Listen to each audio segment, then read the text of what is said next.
I love rom-coms. I even love a lot of rom-coms that are colloquially considered to be bad, despite or sometimes because of their badness. But films like What's Your Number are the most frustrating to me because they come so close to actually nailing it and then trip at the last hurdle. So I want to talk about how misogyny hinders good storytelling, especially in rom-coms. For those of you who don't already know, Who's Your Number is a 2011 rom-com starring Anna Faris and Chris Evans, and a host of other familiar faces, centered around the concept of a woman who spent her 20s sleeping around, and when she hears that if women haven't settled down after their 20th conquest, it basically becomes impossible, and that she's at 20. Because of this, she decides to go back through her previous hookups and boyfriends and hope that one of them is secretly, somehow, the one. She ropes in her slutty across-the-hall neighbor, Chris Evans, to help her in hunting down these men, and in the process, she ends up falling for him instead. Naturally. It's a pretty bog-standard 2010s rom-com with the gender politics to match, but it comes so close to being an actual good movie with an actual good message that it annoys me more than if it was just terrible. It falls into that category of slightly problematic rom-coms from the 2000s and early 2010s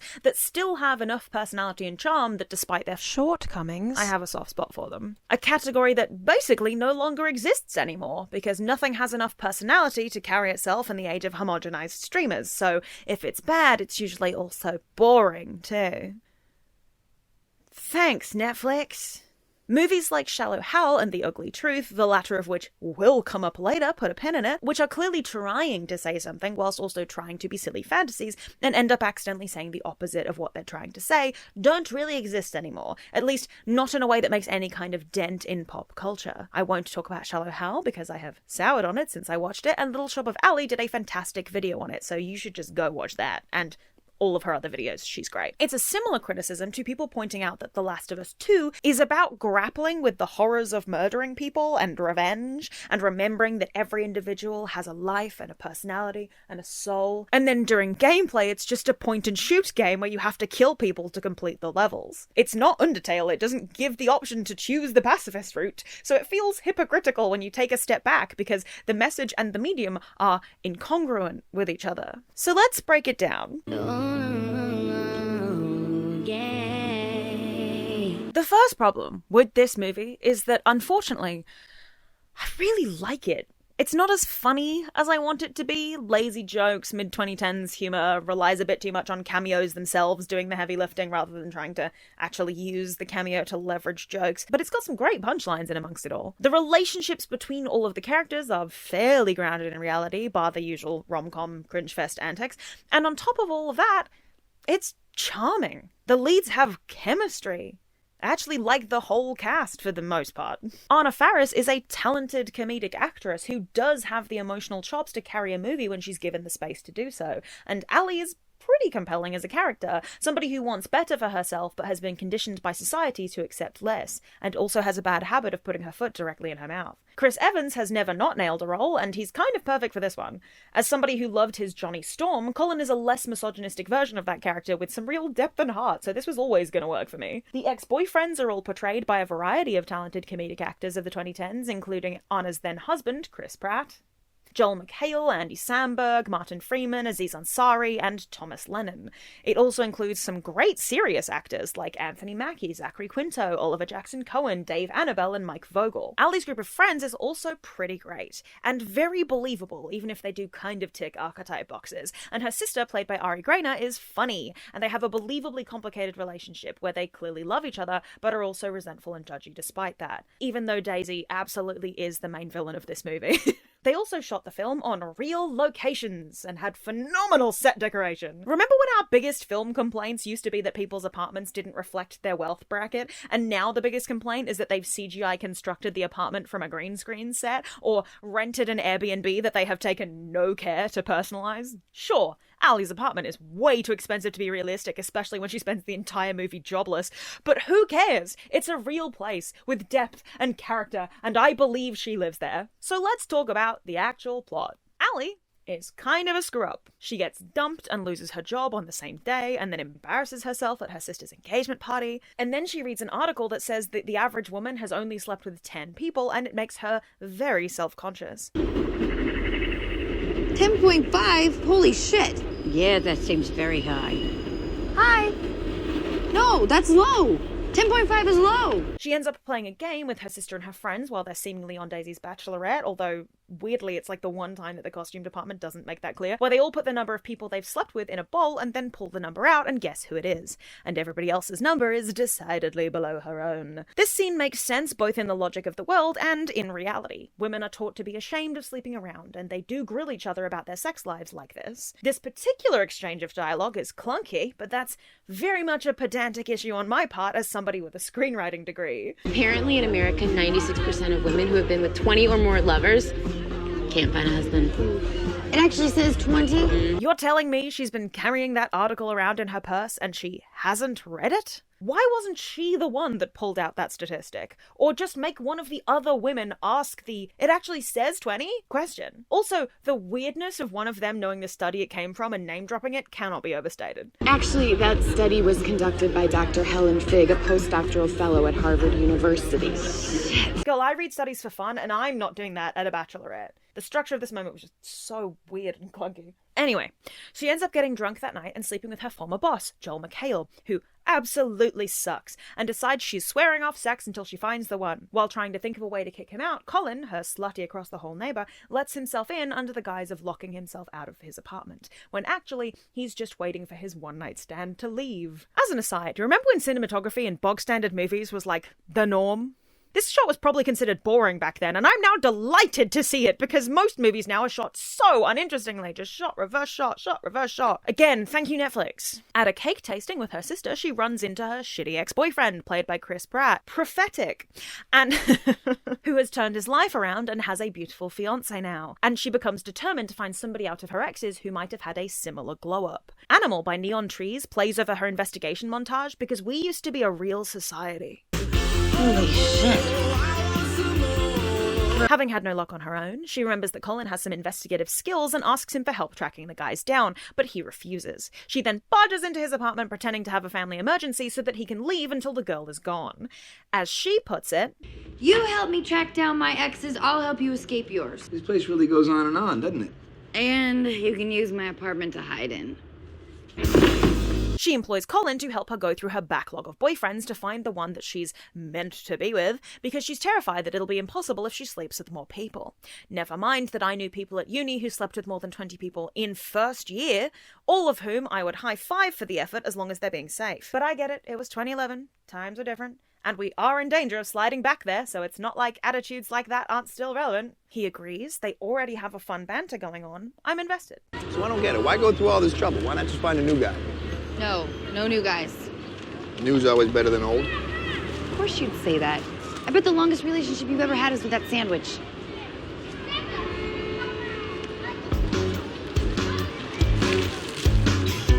He goes to Daisy's dress fitting with the other bridesmaids, and this moment happens. Not gonna 69. Why not? Because she's a grown-up. 69s are for when you're 17 and you're trying to cram everything in at once before your parents get home. Which, oh boy, compulsory heterosexuality is a prison. I don't even have sex, famed asexual, and even I think that's one of the most prudish things I've ever heard. I hate all the sex dies after marriage jokes that imply that women don't actually want to do it or that it becomes an obligation after the fact, but this feels worse than that. Either way, gross. Colin tracks down one of her ex-boyfriends, a former magician, and I will say, this moment did have me cackling. I believe these are yours. Colin finds out that she's doing all of this to avoid raising her number and says this insightful comment. I don't know why girls care so much about the number anymore. You guys all have this ideal girl in your minds. And if our number gets too high, we can't be that girl. That girl doesn't exist. If she did, I'd be sleeping with her. And what kind of guy cares about how many people you slept with anyway? Which is our first insight into the fact that while he may sleep with women and then bail, he's not a hypocrite about it. It's implied that the reason he doesn't care if women are sluts is because he's one. But that's not how most real-world men like this operate. Most of them would champion their own number while telling you that women should keep their body count down as low as possible. Fucking manosphere pricks. So Colin is actually a decent guy. We like him. There's a bunch of montages where they meet a bunch of the exes together, and she does the typical rom-com cringe fest, including pretending to be British, which caused me physical pain. Simon, this is my neighbor Colin, but he has to go now. No, I don't. In the middle of that, he shoots his shot, aiming for a friends with benefits situation, and she shoots him down. He takes it extremely well, not hurt or angry at her, and continues to help her and form bonds with her platonically, and it's kinda awesome. Again, not generally based that much in reality. Awesome. How do you feel about Denver? I found the mountain man, and that guy has got a caboose worth relocating for. He ends up meeting her sister, who is disapproving of not just Allie's mission, but also Colin, because of his man-whorish ways. During this scene, he points out that her sculptures are cool and she should try selling them, but Daisy shoots that down because Allie needs a real job. Allie helps Colin get rid of another girl and asks him why he doesn't just crash at their places and leave himself, and he says this. I once stayed in a relationship with a girl because of a picture she had on her bedside table. It was her dressed as Cinderella on her 5th birthday. So, every time I tried to split with her, I'd picture that little girl in the blue dress, happy. So you're saying it's easier to sleep with girls and never call them again if you don't know anything about them? Again, humanizing his vaguely shitty behavior. This will come up again later in comparison to the ugly truth. She has another terrible ex experience when Anthony Mackie seems perfect, but it turns out he wants her to be his beard. America's ready for a black president. They're not ready for a gay black president. And she comes home in defeat, only to find that Colin has rigged up her apartment so that her sculptures have personalized lighting, because he's a mensch. Like, Colin genuinely seems to like her as a person and just enjoy being her friend, which is so sick. Also, not using the right terminology, but weirdly trans-inclusive for 2011, this happens. Found Julie from college. She is a man now and she's single. She's cute. Looks like Ralph Macchio. Colin name drops the novel the movie is based on, and turns it into a song, and it's never been more clear that these two people are made for each other. You once, twice, 3 times a lady. He offers to go to her sister's wedding with her so she doesn't have to go on her own, and then he takes her to the garden after hours to cheer her up. Boom Boom Pow by the Black Eyed Peas plays while they play strip basketball and flirt because we used to be a real society. They almost get caught by security and end up walking home, and along the way they have a conversation about their deeper wants and needs and then jump naked into the harbour. Again, just proving that she is more herself when she is around him. When they get back, she ends up in his shirt and they flirt and it gets real, and then they start making out. She slams the brakes because of her number, and while he jokes about doing it anyway, and it's very funny. What if I just put in a little bit? It won't even count. What about like that much? That's nothing. You won't even feel it. He instantly accepts her no, and then expresses his desire to keep kissing her anyway. I understand, that's fine. But I am gonna keep kissing you. This scene absolutely rules, by the way. A known womanizer who is actively receptive to her wants and also prides himself on consent. How did he get hotter? That's romance, bitch! Which is why it annoys me so much when her judgy fucking sister not only ignores her clear happiness at having found a guy who actually likes her for who she is, but also refers to him as your rapey neighbor. You invited Colin, your rapey neighbor? Do we call him that? Just behind your back. Hey, bitch! Words mean things! Let's not say that, actually. Oh my god. The misogyny on display in this scene is so gross. Her friends are so dismissive and entitled. I actually need her to get better ones. Anyway, she accidentally took Colin's phone when she left that morning, so she finds out that he already had the one that got away his number and he'd kept it from her. When she gets home, he brings dinner and is already acting like her boyfriend. Again, because he's a mensch. And while he does lie about having Jake's number when she asks, he's clearly doing it because he likes her. But she picks a fight because her friends got in her head, basically tells him she would never end up with a guy like him, and he points out that her whole quest is stupid. So you're gonna try and make it work with Jake, a guy you haven't seen in years, just so you don't go over the number 20? It's what I want! You don't know what you want, Allie. You're so busy trying to be what everyone else wants you to be, you don't know who you are. I am very much on his side in this conversation. Daisy continues to be a terrible sister, basically making Allie break the news to their dad that she doesn't want him at her wedding because she's too much of a coward to do it herself. This movie wastes Ilana Milicevic, but she is here, so that's nice. Allie ends up going on a date with Jake, the one who got away, and he's the perfect guy. But it's also very clear to the audience that he's not her perfect guy because of the magic of contextual storytelling. There's a montage of them dating while Colin is clearly miserable without her leading up to Daisy's wedding, and on the day of, she meets Colin in the hall and finds out he's going to a wedding too. It's awkward. Rightfully so. She attends the wedding with Jake, tells him about her number, and he's not only cool with it, but invites her to come abroad with him through his foundation. She ends up breaking up with him during the reception because she's realized what she actually wants is Colin. Allie's mum lectures her for letting a good one go, and Daisy does the one decent thing she does in this entire movie and takes the heat off of Allie by announcing that she's 4 months pregnant. There is a montage of Allie trying to find Colin at different weddings, then she makes a fool of herself at the one he's at because we can't escape this movie without one final cringe fest, and then the two of them talk it out. I think I love you, 21. I love you too. 300. No. It's very sweet. It's wholesome. They like each other for who they are, mess and all. It's wrapped up the story perfectly. You can roll credits now. I said you can roll credits now. Please roll the please. Hi, what's up? It's Jay from Club Med Turquoise. I got a weird message from your assistant, and I just wanted to let you know, we never had sex. You did this awkward striptease involving maracas, and then gave me a shitty hand job. You claimed it was something you like to do called dry style, vomited in my suitcase, and then you passed out in the shower. So, yeah, we never slept together.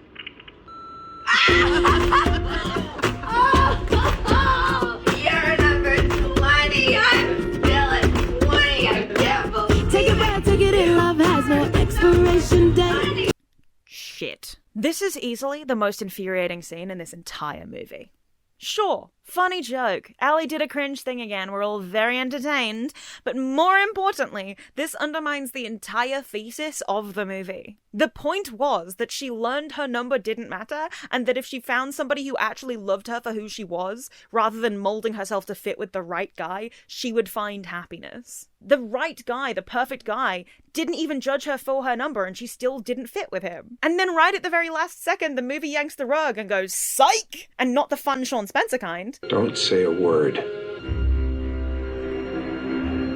Fergulous. Sean, I said no words. Oh, I see how it works. 2 weeks ago we're playing Scrabble. It's not a word. Now suddenly it is a word because it's convenient for you. And the last message we get as the credits roll is that it does matter.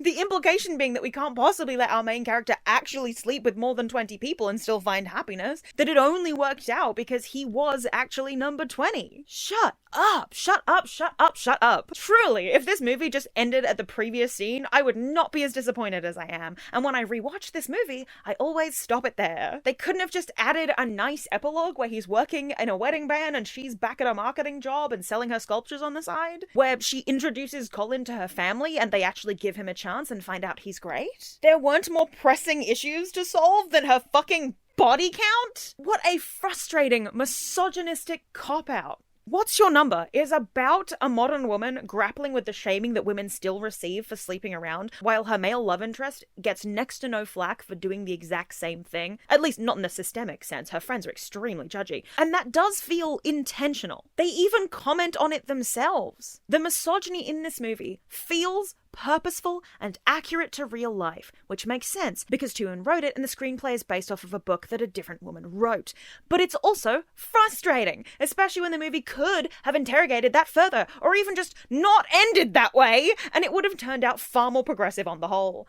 It's almost good, which makes it worse than if it was just bad to begin with. And before anybody gets in the comments to be like, well, it's a comedy movie and the comedy is based around her number, so of course it's super funny to make it be that we're messing with her number. Do you know what's funnier? Messing with it in the opposite direction. Way funnier punchline to the movie that would also be more in line with the political message it is, I guess, trying to espouse. Again, totally undermined by this end credit sequence. Is if instead Aziz Ansari is calling to be like, oh, you didn't just sleep with me, you also slept with my friend Brad. And she's like, was Brad on the list? And Colin's like, nope.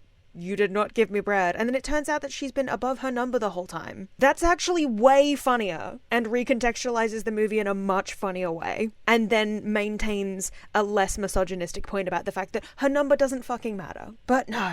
The chemistry between Evans and Faris is fantastic. The slow build of their relationship and easy dynamic is so well done, and the side characters all feel like real people for the most part, even if they're fitting into specific archetypes. Mainstream rom-coms post-2010s wish they had the source like this. And yet, I think The Ugly Truth and What's Your Number have a similar problem between their conception and execution. That they're clearly trying to have a message, but their own storytelling undermines that message. But I will say, The Ugly Truth does an even worse job.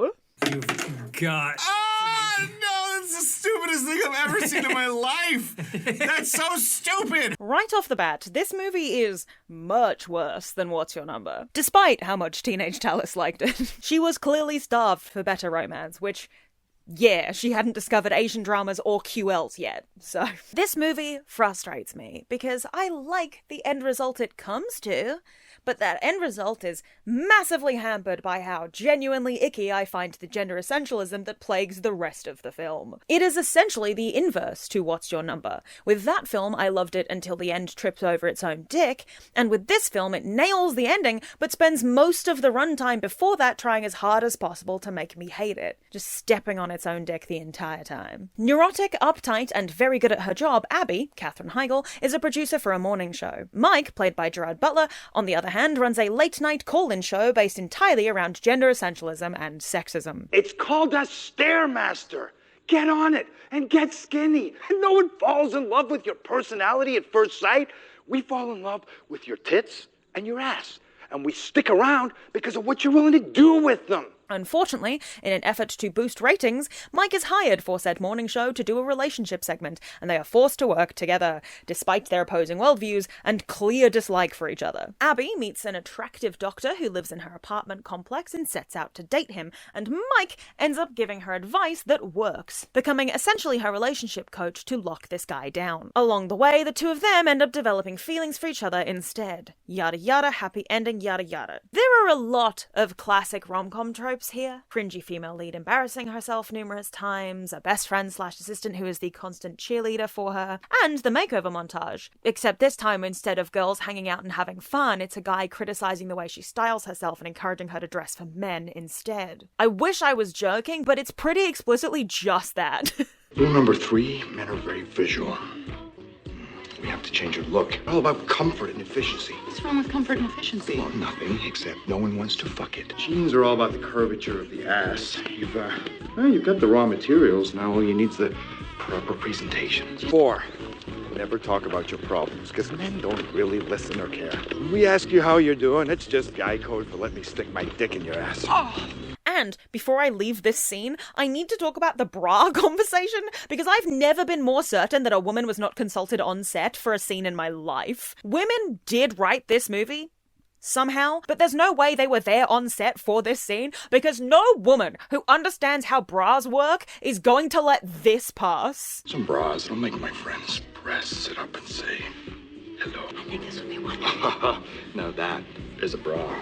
Mm-hmm. Boobies in this thing say, put me in your mouth, they taste good. He literally says, and I quote, some bras that will make my friend's breasts sit up and say hello. And then the saleswoman hands him a lace bra with absolutely zero support, let alone a push-up component. That bra is going to look good without clothes on, but it's not designed to accentuate boobs inside of a shirt or a dress. Then the saleswoman has the audacity to say she's wearing one right now, when given that I have eyes, I know that's not true. We can't see any lace pattern through her shirt, and also she's very clearly wearing a push-up bra. I'm sure every woman in the wardrobe department was cringing their ass off this entire workday, because Jesus Christ, men do not know how bras work. I'm just picturing, like, one of the women in the wardrobe department sort of going up to him and being like, hey, like, we found the right kind of push-up bra for this scene, and it's just like a generic push-up bra, probably in, like, skin color or maybe black, and he's like, no, that's not dynamic enough for the scene. Can you grab that, like, absolutely zero support black lace you think from over there? Slay, that'd be great. I can't express enough. Like, this is maybe TMI, but, like, so I'm wearing 2 layers, right? And I'm wearing a fairly lacy bra. You can see the lace affecting the way my shirt looks. And the polka dots. You can also see the polka dots. But, like, you can see the lines of the lace coming through the material of my shirt. Like... You telling me that fucking black lace bra with no support... Also, this is a regular bra. It's not even pushing my boobs up, it's just holding them together. I can't own lace bras like that, because my boobs, they'll just... No support. No, it doesn't make any sense. God, late 2000s misogyny was like a different breed. Anyway, back to the script. The movie does have her push back on things he says and the generalizations that he makes with quips like this. He's even remotely into you. He's probably thought about each one of your orifices at least 10 times. I love how you assume all men are as perverse as you are. Oh, I don't assume. I know. Neither of those things inspires an erection. Well, why is it my responsibility to inspire an erection? Why isn't that his job? But that doesn't excuse it from the rampant sexism on display from the main male lead that we're supposed to be rooting for. This guy sucks. He sucks so bad. And the only reason he even slightly gets away with it is that he's played by Gerard Butler, and that man has enough charisma to scrape by even in terrible roles. Can you imagine his character played by a charisma vacuum like Dwayne "The Rock" Johnson? Nobody would get past the first 20 minutes. But that doesn't fix the fundamental problem with this movie, which is that they wanted to give this shitty guy a character arc, but spent too much airtime making him shitty, which makes his growth at the end feel hollow and unearned. Sorry, growth. An hour into this movie, well after these two have gotten closer, and literally right after she compliments him and says he's actually pretty great, he asks her a question about herself, and then, while she answers, he spends the entire time checking out a hot woman behind her. Really good school systems. The parks are clean and well-maintained and safe, and there's a much lower divorce rate here than there is in New York. There are only 36 minutes left of this movie, and he's still ignoring her and objectifying women. Also, in a very direct comparison to What's Your Number, there is a scene in that movie during Allie and Colin getting to know each other where he does this. It's extremely early on. It's during their first ever meeting discussing how he's going to be hunting down the guys, and she's trying to talk to him, and he gets distracted by a hot lady. That is the first and only time it happens in the movie, and it's extremely early in their acquaintance. Yeah, he keeps sleeping around with other women after that, but there is a point in the movie at which he stops doing that, and he starts mainly noticing Allie, right? Well before the hour mark. It is genuinely terrible writing to have him still doing this so late in the movie during the trip and scene where he's supposed to already have feelings for her. Like, it just further proves that he's just a piece of shit, and he's going to keep womanizing no matter what, and he's gonna keep being a pig no matter what. And then a few minutes later, he's seemingly floored by the fact that her relationship with the doctor is getting more serious. And in the same scene as that, he also then goes, "Did you just compliment me?" as if she hadn't complimented him like 2 scenes earlier. This movie's written badly. Then, with only 25 minutes left in this godforsaken movie, she asks him why he is the way he is, and he says this. It was more than just one. It was more like a parade. Codependent girls, unfaithful girls, depressed girls, narcissistic girls, phony girls, girls who had turned out didn't actually like me.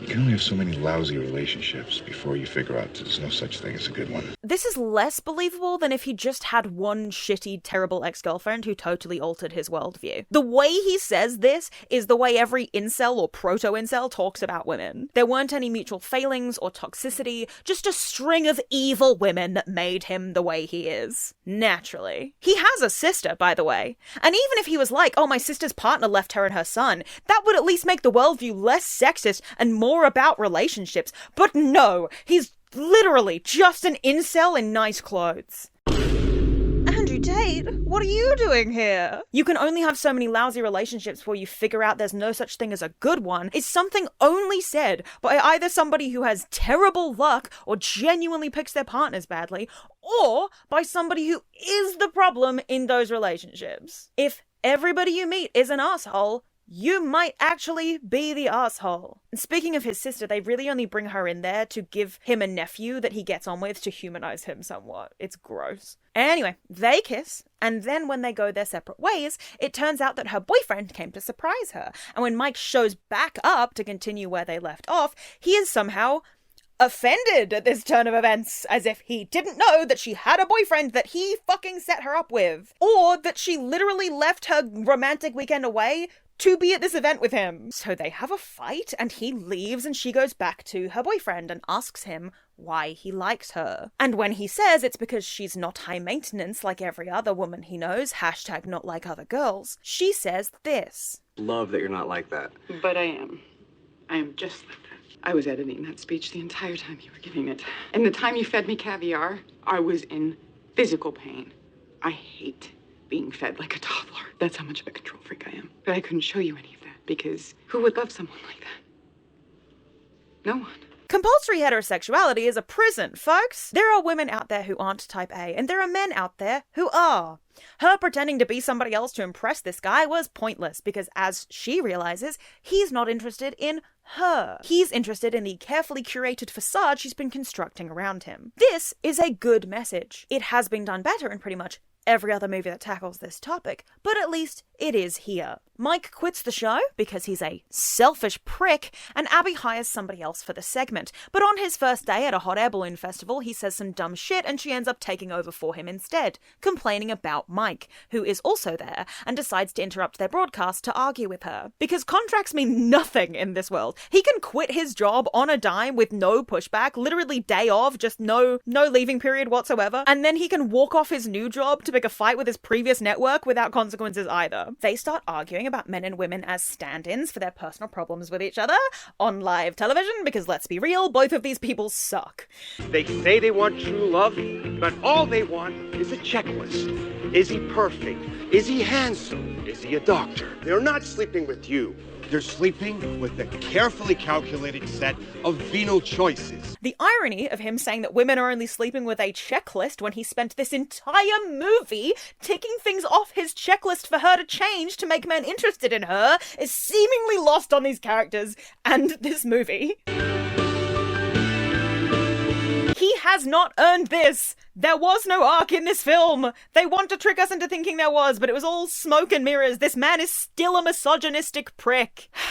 But the concept is actually decent. The story this movie is trying to tell is one of a man who is misogynistic and slowly overcomes that failing through falling in love with a woman who is the definition of everything he claims to despise. That's what they want you to think happened here. It's a rom-com. We're supposed to want them together, and we can only do that if we actually believe they're meant to be. And this movie just did not spend enough time on his arc to make that happen. The irony that I'm asking this movie to spend more time on this man and the man's arc is not lost on me. But seriously, if they just had his turnaround happen sooner in the movie, had him grappling with the stuff he says on air versus his changing opinions in real life, and given him some actual growth, this movie would be remembered far more fondly than it actually is. I think that's what past Talis was imagining it was. I think she was thinking of it in rose-colored glasses.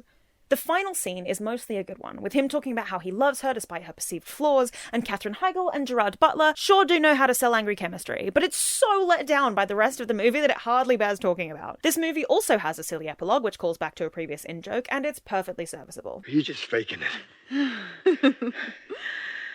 You'll never know. To compare a scene from this movie with a scene from What's Your Number, Mike gives Abby sex advice numerous times throughout this film, and it's always crass and impersonal and about making the men happy. Their conversation about fake orgasms feels the most emblematic of this. A fake laugh is like a fake...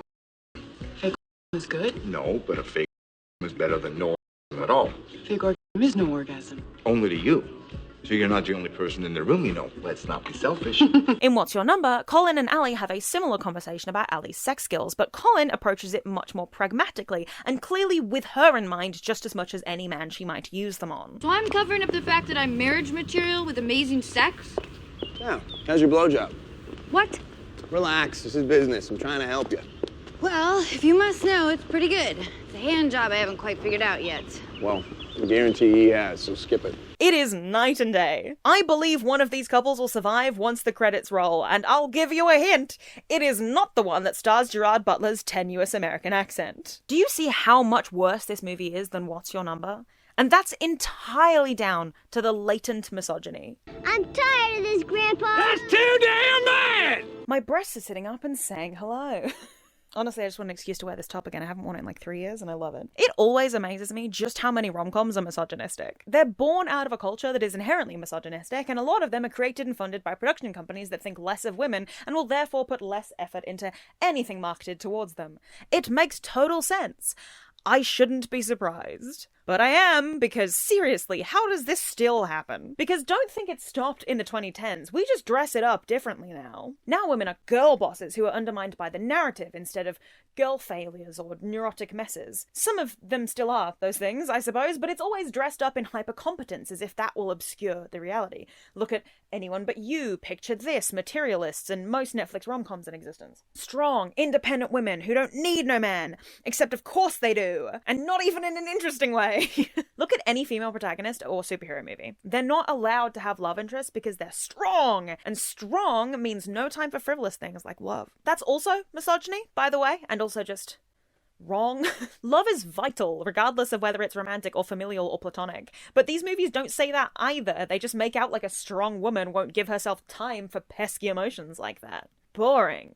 I want a strong, independent woman who don't need no man, but loves with her whole chest, loudly and messily, because that's what real women do. I'm sure there are people out there like that. I'm not discounting those experiences. Don't do you hate waffles me. But to see them portrayed this often brings with it an implication that in order to succeed in all other areas of your life, you must circumvent romance or love, which doesn't happen to male protagonists of movies anywhere near on this same scale. I hate that implication, and I'm a romantic, so I imagine it's even more annoying if you're not. And like I said, these movies aren't actively trying to be sexist. Well, maybe The Ugly Truth is, but it attempts to cure the sexism by the end. And they're trying to say something positive, but it just misses the mark. There are other rom-coms that also fail at being feminist masterpieces while trying to have a mostly positive message, but I think the main difference is that with all of those, they aren't centering the message as a plot point. She's All That is famous mostly for putting a beautiful woman in overalls and a ponytail and then taking her glasses off and revealing her to be beautiful,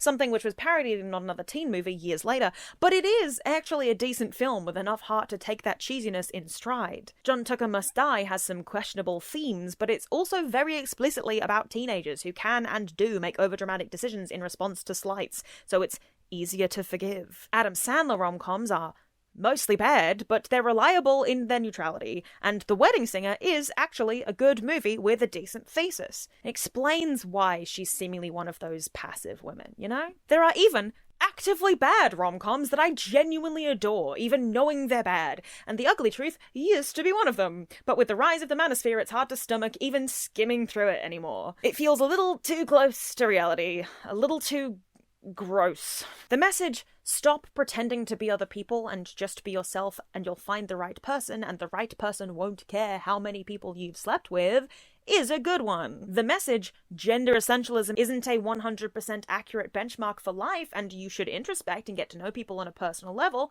is also a good one. What's Your Number at least mostly succeeds in the first half of its theme, but The Ugly Truth fails entirely. Sometimes you just want to watch two characters with great chemistry slowly find their way to each other, and it makes you sad to see it mired by the latent misogyny inherent in the screenplay, and there are movies which cover these topics better, like Sleeping with Other People, or Easy A, or even Ruby Sparks, which is, I wouldn't necessarily call like a regular rom-com, but you know. But What's Your Number got so close, and I could totally rewrite Ugly Truth to be a better, more coherent story with more empathetic leads. Let's stop remaking movies and shows that were already good. We've nailed it already. Let's start remaking movies like The Ugly Truth, but updated with time and hindsight and just like better writing. Make it about a guy who spouts all this shit that he barely believes because it brings in the money, but once he meets this uptight woman and gets to know her and starts to help her date, he realizes just how much his rhetoric is harming her, and that maybe he likes her idiosyncrasies. Maybe she gets less comfortable with herself and less happy, and he notices her shrinking into herself, and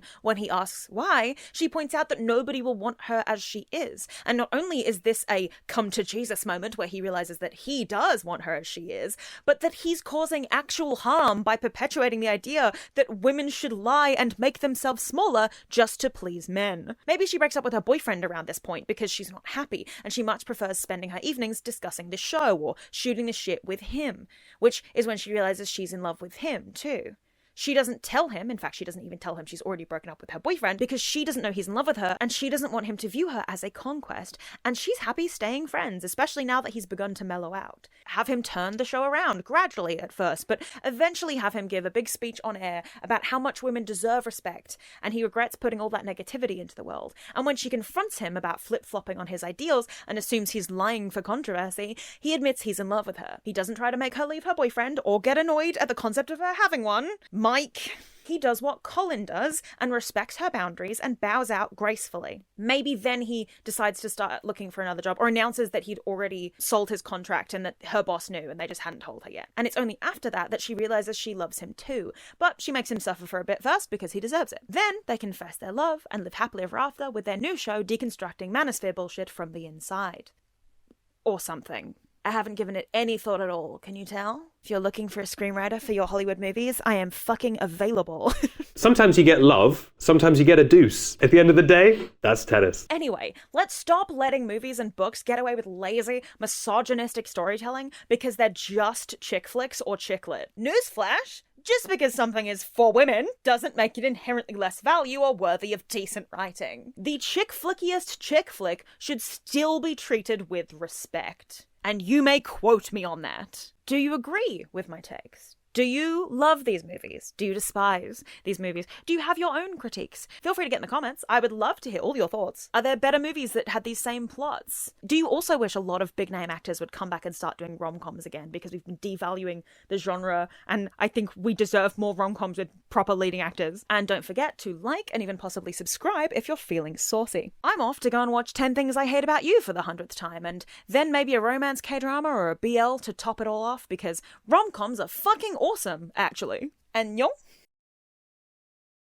So I've got a couple of projects in the works. I'll be posting a Patreon exclusive sometime in the next week or so. I've also just posted bloopers to my Patreon today, the same day this video goes live, which is a collation of the last couple of videos. So if you're interested in that, I've made that one sort of free access. So if you want to go look at some fun, silly bloopers, they are over there. And maybe while you're over there, you can check out some of the other Patreon exclusive stuff behind the paywall. You don't have to, obviously. Just letting you know that it's there. The next video probably isn't going to be out for at least a few more weeks because I've got some bigger projects in the works, and then on top of that my favorite person is coming to visit for a week and a half, so I will be putting all of my work on hold in order to spend time with them. So while there is a bunch of stuff in the works, it is probably going to be at least a couple more weeks before I get another video out, but in the meantime I will still be writing, still be editing things. It just means that my production schedule, as it were, will be a little slower than usual. So in case you're missing me for the next couple of weeks, I was also interviewed over on the Obsessions pod by the wonderful Sarah, and I was in 2 episodes. The first one was on sort of family violence, domestic violence, abusive relationships,